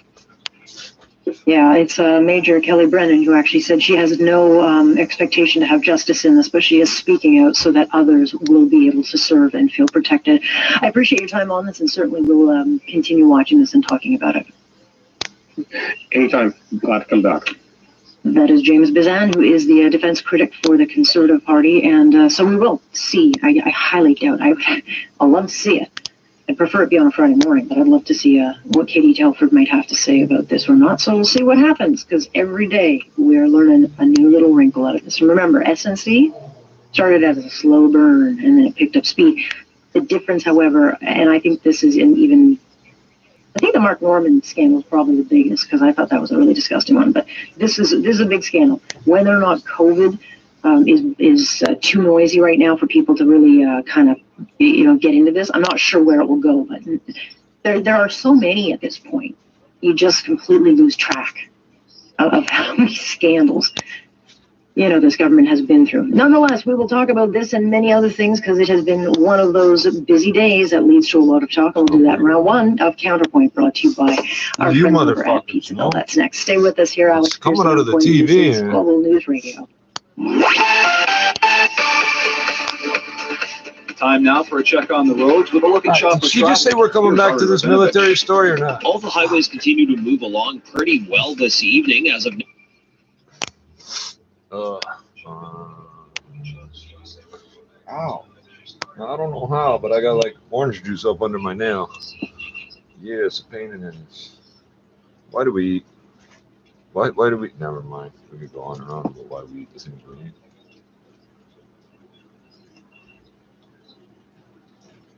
So these things here will eventually become woody branches almost. They're like, if you look close, the surface will be quite similar to a tree, like wood almost. So they look like really fragile is not the word, but like they're green. Like if you squish them, you might break them. After about a year, they'll be these thick, relatively thick woody stalks.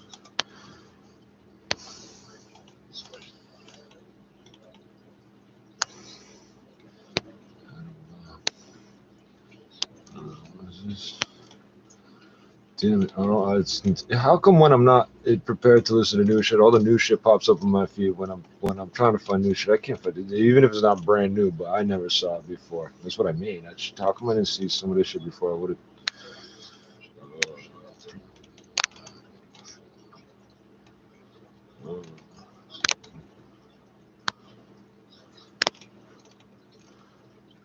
Well, I need a minute and a half. What is this? 2 minutes to get this together. That's all I need. 2 minutes. I'll be okay.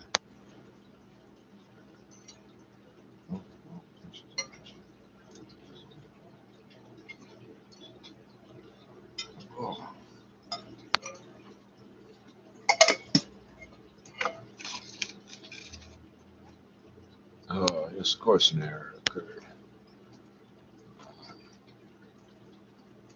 Fucking hell.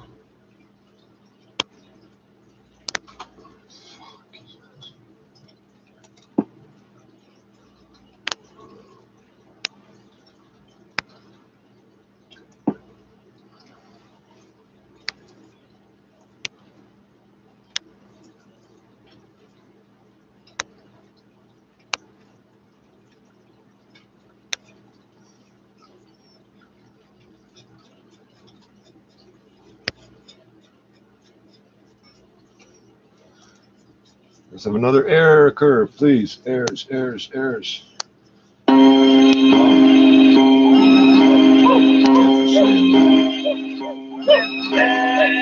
I'm about to fuck up the streets. Feast up like I'm up in them queens. Clothes down where I'm hustling the feet. Let's close down, fuck with police. Watch you find me with a couple of feet. And we ain't up in them sheets. Time for them clubbers. Rest in peace, Tim C. Get money in club club. Snapchat that upload. Powerful, we don't like love, so.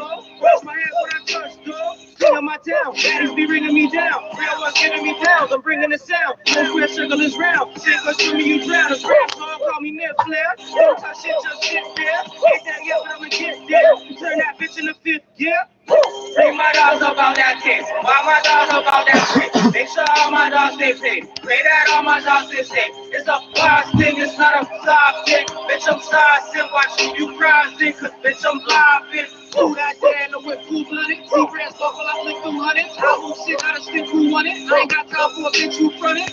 Rather be counting a roll. I wanna found the gold, trying to my soul. In the H2O I use when I'm cooking an ounce on the stove. Make moves, stay hush, boy. Stay far away from fuck boys. And if you get caught, shut the fuck up. You know freedom's a must, boy. Got on my block, 25 days, so I'm not on the clock. But follow what's high, rock what you got. Nozzle is hot, from hollow tip shots on your top. Bring my dogs up out that kid. My dogs up out that brick. Make sure all my dogs stay paid. Pray that all my dogs stay safe. It's a boss thing, it's not a soft thing. Bitch, I'm sizing, watching you rising. Cause bitch, I'm vibing. Woo, woo.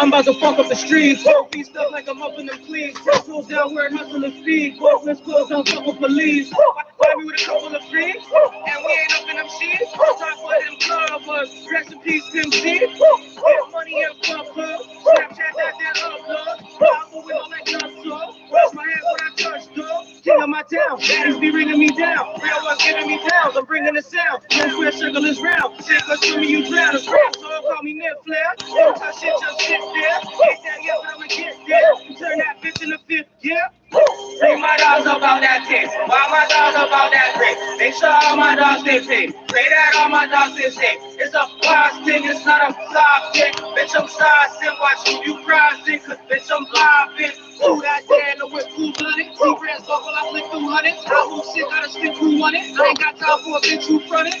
Rather be counting a roll. I wanna found the gold, trying to my soul. In the H2O I use when I'm cooking an ounce on the stove. Make moves, stay hush, boy. Stay far away from fuck boys. And if you get caught, shut the fuck up. You know freedom's a must, boy. Got on my block, 25 days, so I'm not on the clock. But follow what's high, rock what you.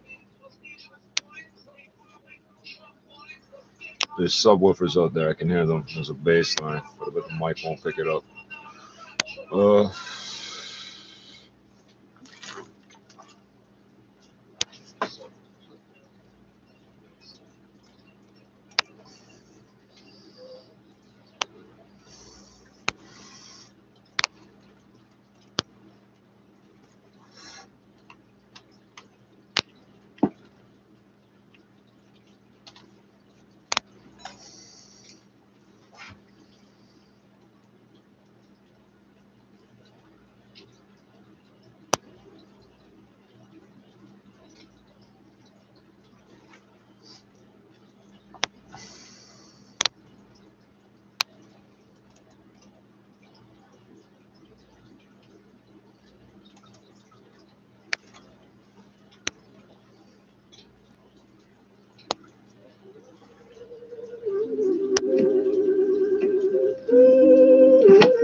Trying to put my seat back, don't wanna fuck that other shit. You'll never get it back.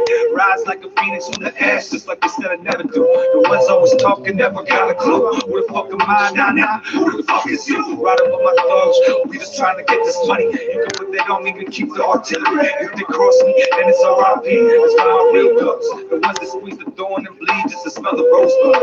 In the search of finer things, maybe God will notice me if I blink. That's what it sound like when the pistol sing. Mama checking the picture so but she don't see me. She cry when they talk about her boy on TV. Wake up some mornings and I don't want a baby. They say the criminal or gangster is all it ever be. Like there's nothing positive in me. I am positive you're not getting rid of me, at least not that easily. I just wake up and crush the day. In the rush to get paid, tell the devil he can wait. I got people on my syrup on the way. I just wake up and crush the day. In the rush to get paid, tell God to look away. Somebody wanna see it, yeah. I just wake up and crush the day. I just wake up and crush the day. In the rush to get paid, tell the devil he can wait. I got people on my syrup on the way. I just wake up and crush the day. In the rush to get paid, tell God to look away. This ain't what you wanna see. I just wake up and crush the day. Yeah, they say home is where the heart is, but back home I was living heartless. We all hard-headed, trying to prove whose head's the hardest. If thuggin' was an art, you could consider me an artiste. Most my friends grew up not knowing who their father is. Nothing in their fridge, you can see they ribs. Yep, this is how we live. Coming from a place that had nothing left to give, nothing left to take. There's nothing on the plate, but I'm dreaming of a state. Everything is state. I gamble with my life, either 5 stars or behind bars. Love the jobs, we holding on. Pump up, pass it on, cause I came to. What I've been through ain't what you've been through, but I feel you, yeah, it's true. Everything outside your window waiting to kill you. You think you know, but you ain't got a clue. Hear me out, Sherlock. Ain't no such thing as a sure shot. It's a cold block, and I just want what you got. It's real talk. Don't make a scene, just give it up. It's how it is. Where the fuck I'm from? Where the fuck I'm from? Where the fuck I'm from? Yeah. I just wake up and crush the day. In the rush to get paid, tell the devil he can wait. I got people on my syrup on the way. I just wake up and crush the day. In the rush to get paid, tell God to look away. Somebody wanna see it, yeah. I just wake up and crush the day. I just wake up and crush the day. In the rush to get paid, tell the devil he can wait. I got people on my syrup on the way. I just wake up and crush the day. In the rush to get paid, tell God to look away. This ain't what you wanna see. I just wake up and crush the day. Yeah.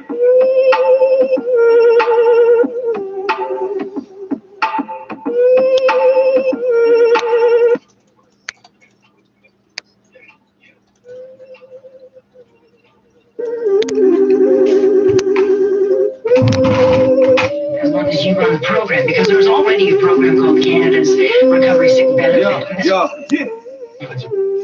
Yeah, 88 Steels Avenue, just west of me to relax, surface. I don't need no feedback. I'm trying to put my seat back. Don't work off that other shit. You'll never get back. Rise like a phoenix from the ashes, like they said I never do. The ones always talking never got a clue. Where the fuck am I? Nah, who the fuck is you? Riding with my thugs. We just trying to get this money. You can put that on me and keep the artillery. If they cross me, then it's R.I.P. It's for my real thugs. The ones that squeeze the door and bleed just to smell the rose. And the talks about a day.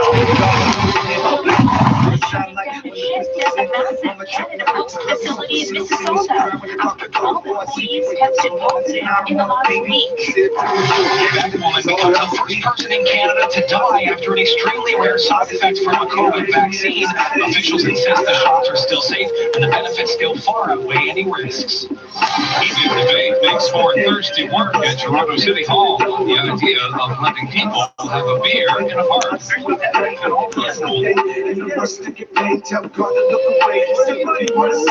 will face second-degree murder charges in connection with the stabbing deaths of his mother and father. I just wake up and crush the day. In the rush to get paid, tell God to look away. This ain't what you wanna see. I just wake up and crush the day. Yeah, they say home is where the heart is, but back home I was living heartless. We all hard-headed, trying to prove whose head's the hardest. If thuggin' was an art, you could consider me an artiste. Most my friends grew up not knowing who their father is. Nothing in their fridge, you can see they ribs. Yep, this is how we live. Coming from a place that had nothing left to give, nothing left to take. There's nothing on the plate, but I'm dreaming of a state. Everything is state. I gamble with my life. Either 5 stars or behind bars. Love the jobs, we holding on. Pump up, pass it on, cause I feel pain too. What I've been through ain't what you've been through, but I feel you, yeah, it's true. Everything outside your window waiting to kill you. You think you know, but you ain't got a clue. Hear me out, Sherlock. Ain't no such thing as a sure shot. It's a cold block, and I just want what you got. It's real talk. Don't make a scene, just give it up. It's how it is. Where the fuck I'm from? The collision that had the Danforth and Main Street shut down has cleared, so all the lanes are reopened between that area. I just wake up and crush the day. And the rush to get paid, tell God to look away. Somebody wanna see it, yeah. I just wake up and crush the day. I just wake up and crush the day. In the rush to get paid, tell the devil he can wait. I got people on my syrup on the way. just wake up, ready to push the day, and the rush to get paid. Tell God to look away. This ain't what you wanna see. Just wake up and trust the day. Yeah.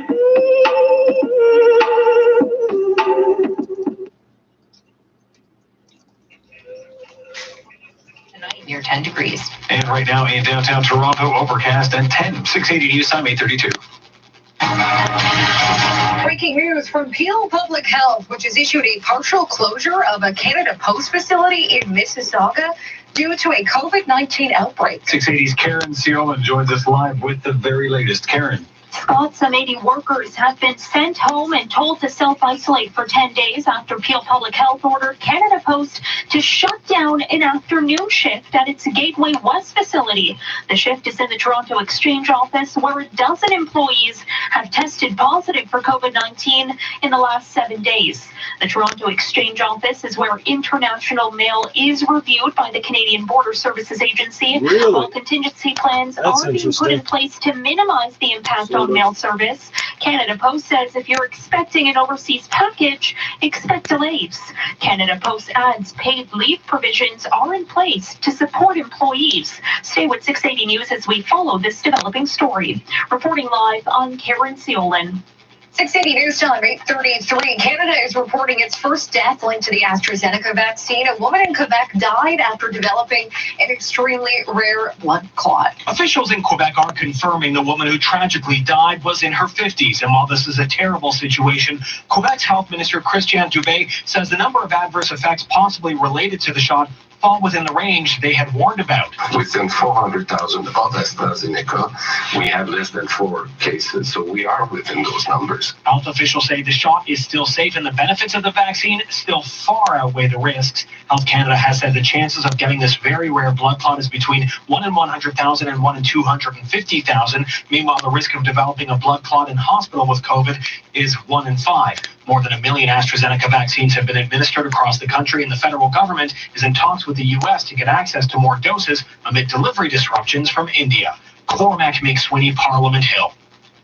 The provincial and federal governments are continuing their awkward game of who should cover off more paid sick days as one of the main pillars of preventing future COVID-19 infections. Here's 680's Richard Southern. It was just last Thursday that Premier Ford said this when asked about a paid sick days program. We're going to take actions ourselves, and we will have the best program anywhere in North America, bar none. But the Ontario government is not acting on its own. It instead today proposed boosting the amount of money paid out from the federal paid sick days program to $1,000 a week, up from $500. But the federal government said no. Chrystia Freeland's office telling 680 News that, quote, when Ontario is ready to mandate sick leave in provincially regulated businesses, as we have done in federally regulated businesses, we will be there to help. NDP leader Andrea Horvath. If this is all that they've come up with, then obviously the premier was once again making stuff up. Richard Southern, 680 News. A medical team from the East Coast flown into Ontario to help out hospitals dealing with an influx of COVID-19 patients. It comes as the province reports a high positivity rate, but a lower number of new daily cases. Help has landed in Toronto from Newfoundland with a group of nurses and doctors arriving this afternoon. We're ready to go to work. Honestly, that was our intent for coming up here to join the teams within the University Health Network in the critical care units and on the COVID floors. Help is also coming from the military and Red Cross as Ontario hospitals deal with more than 2,300 COVID-19 patients, 875 of them in the ICU, a majority of them needing a ventilator to breathe. Ontario is reporting 3,265 new COVID-19 cases today, the smallest daily increase in new cases in almost 3 weeks. I'm Irene Precklett.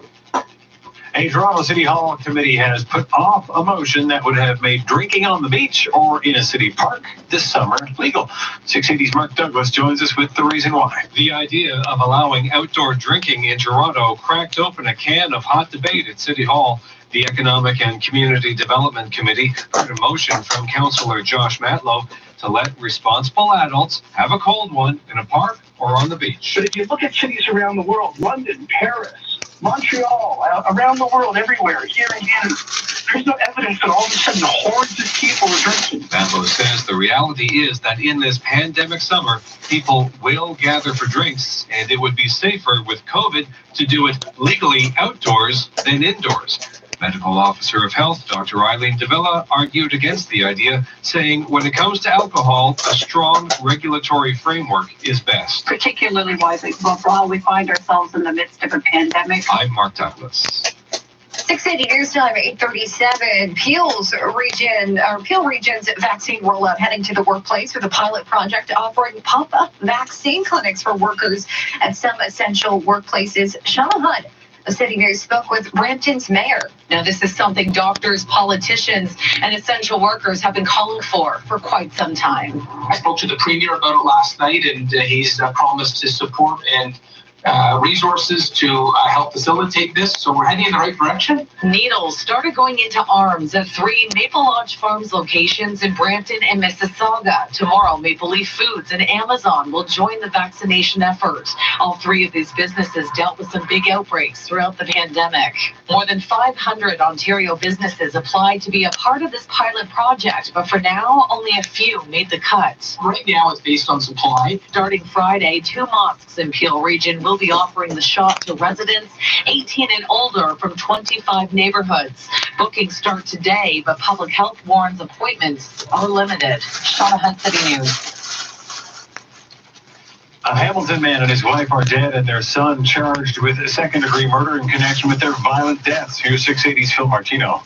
Hamilton Police Staff Sergeant Peter John says when officers arrived on the 13th floor of the apartment building Monday afternoon, 13th they found floor. a 61-year-old woman and her son 13th suffering floor. from stab wounds on the hallway floor. Her 67-year-old husband, who had also been stabbed, was located in a nearby apartment. Several of the witnesses live on that floor as well. They're traumatized by this. It was very violent.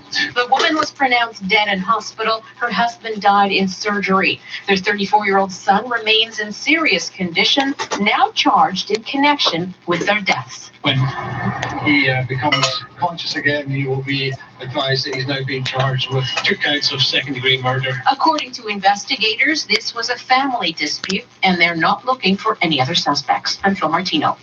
680 News Time, 8:39.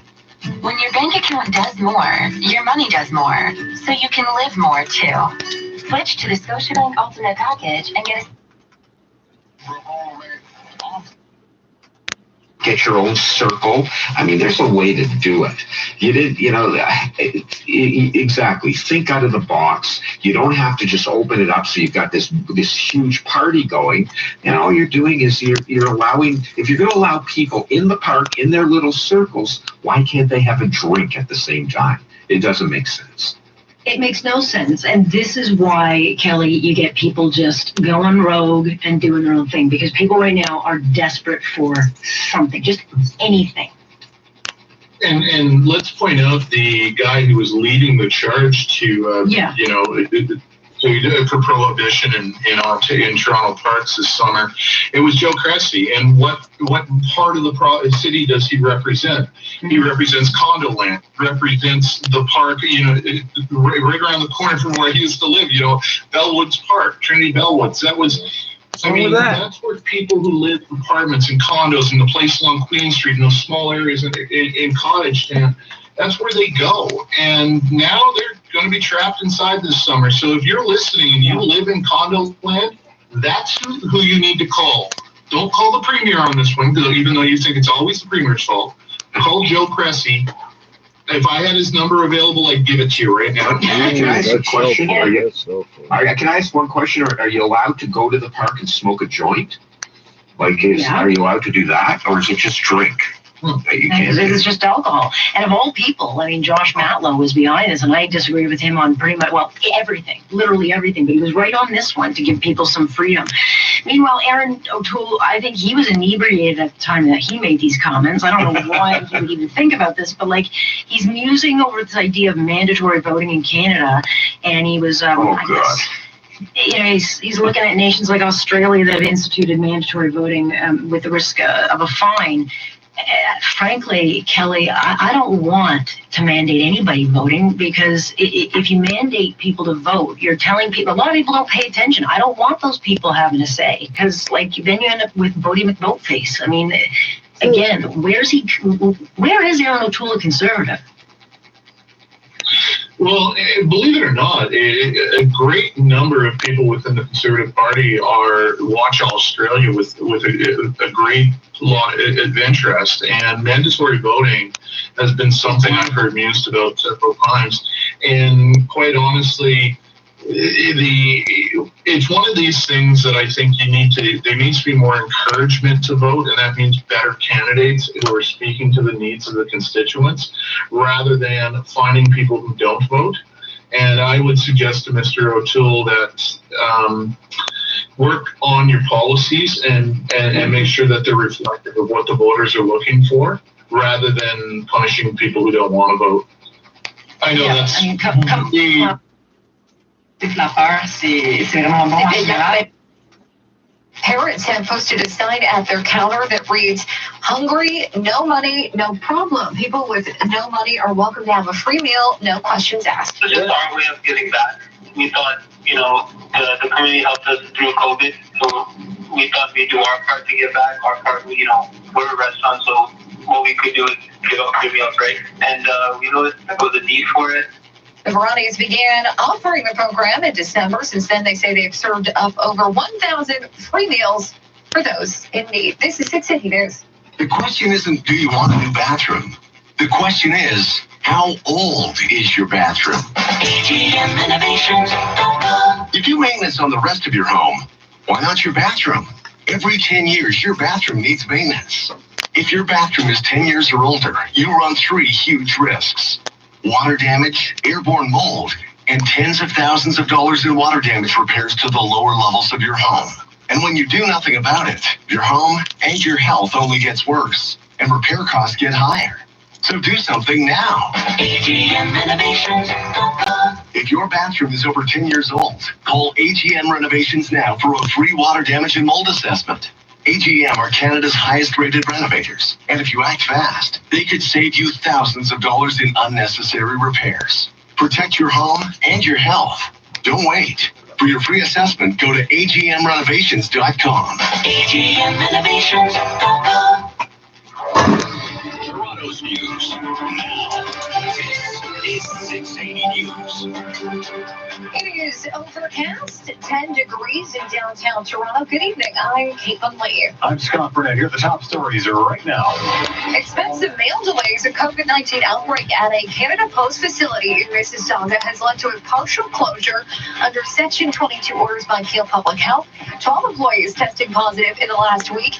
80 workers on a shift will be isolating at home for the next 10 days. A Montreal area woman in her 50s, the first Canadian to die of extremely rare blood clotting linked to AstraZeneca. Health officials stressing the vaccine still safe overall. And no drinking in Toronto parks anytime soon. City Hall has put off a motion that would have made it legal. 680 News Time, 8:45.